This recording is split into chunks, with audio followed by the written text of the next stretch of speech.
All right, if you're in the Facebook group, you've seen some of the rants that I posted over the course of this week. It was just very natural for me to talk about that because a lot of people have been reaching out to present me with some business opportunities. Some of them are network marketing companies. Some of them are network marketing companies within the financial service industry. And there's a couple of things about the communication. There's a couple of things about the way people go about presenting an opportunity that I had some apprehensions. I had some things against. So I talked about that. One of the things that I talked about was compensation package.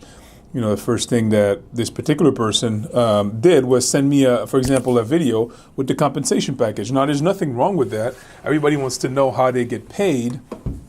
When they join a particular opportunity or if they get into a particular business, everybody wants to know how they get paid.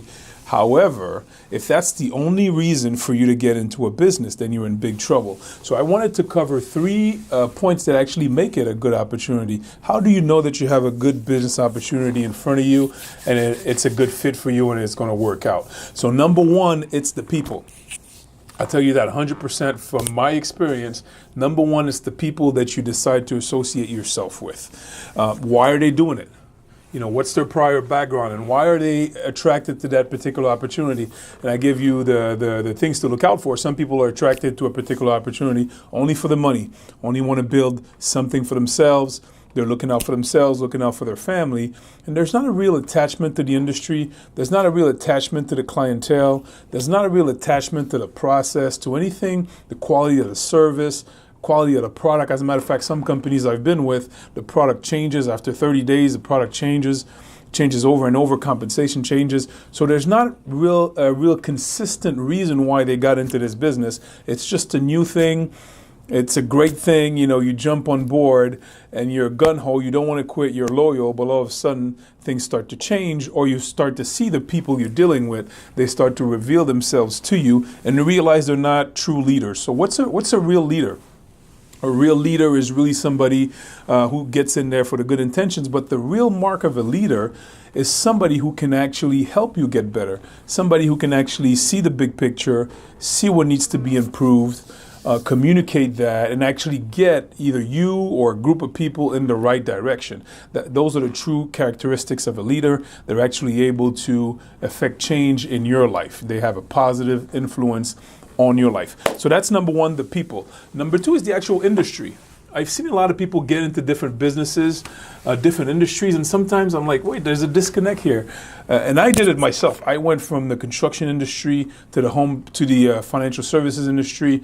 I've been thinking about both, and there was a reason why I did the transition. But in reality, I had an attachment to the construction industry, and I had an attachment to the financial services industry. I developed both of them over the course of time.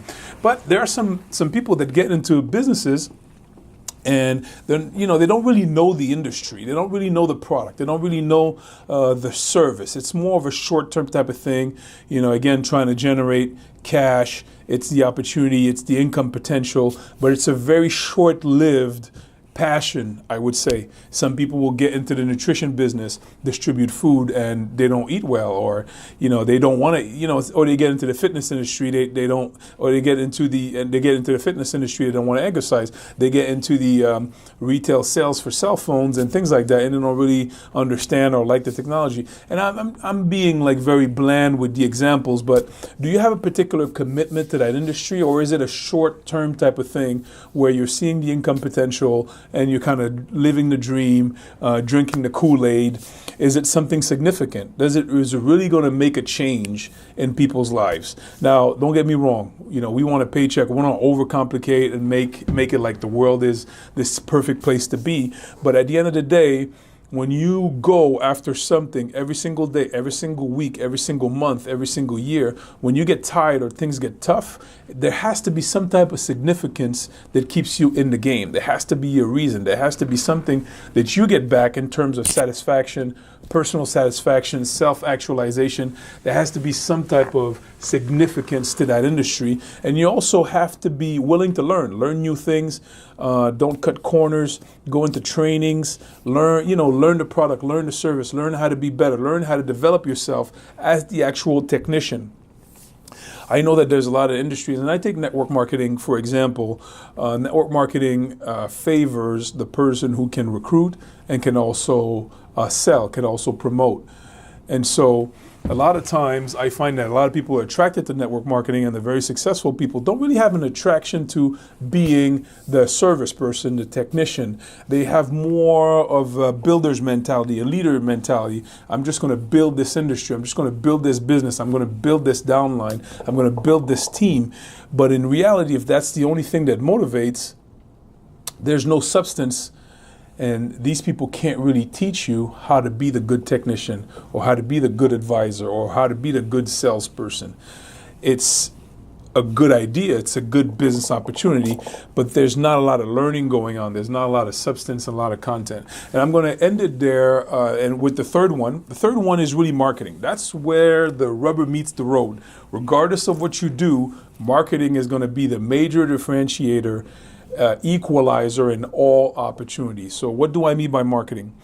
How are you going to use your personal brand to market that product? How are you going to use your reputation, the content that you develop? How are you going to do that? Because nowadays we know it more than ever. It's about social media. It's about creating content. It's about being out there, networking and building a fan base, reaching out a lot of people, and then from these people being able to determine who might be a good prospect or a good client. There are some opportunities that have lead systems where you're put in right in front of somebody who could potentially buy your product. That's perfect. But most opportunities, you're going to need a personal brand, you're going to need marketing, you're going to need digital marketing, social media marketing, and networking. And so what's the marketing plan for that particular opportunity for you? Is it something that you're going to be able to do? Do you have content that you're going to be able to share, knowledge? All these things are going to help you actually attract attention for people to see value in you first, then see value in your product or services and give you that opportunity to sit down at the table. So I don't want to make it too long. I just wanted to share these three particular ones, which is the people that you're associated with. Are they leaders? Why are they doing it? Are they noble? Are they people that you look up to? Number two is the industry. Is it something that you want to commit to just for the short term, or is it something that you want to develop and you want to make it a career, you want to be in there for the rest of your life? And number three, it's the marketing. How are you going to use your personal brand and use the networks that you have? Or where are you going to find clusters of people that could be potentially good clients? So that's why I said inside of my thing, scrap the compensation plan for a minute and focus on these things. I'll see you soon.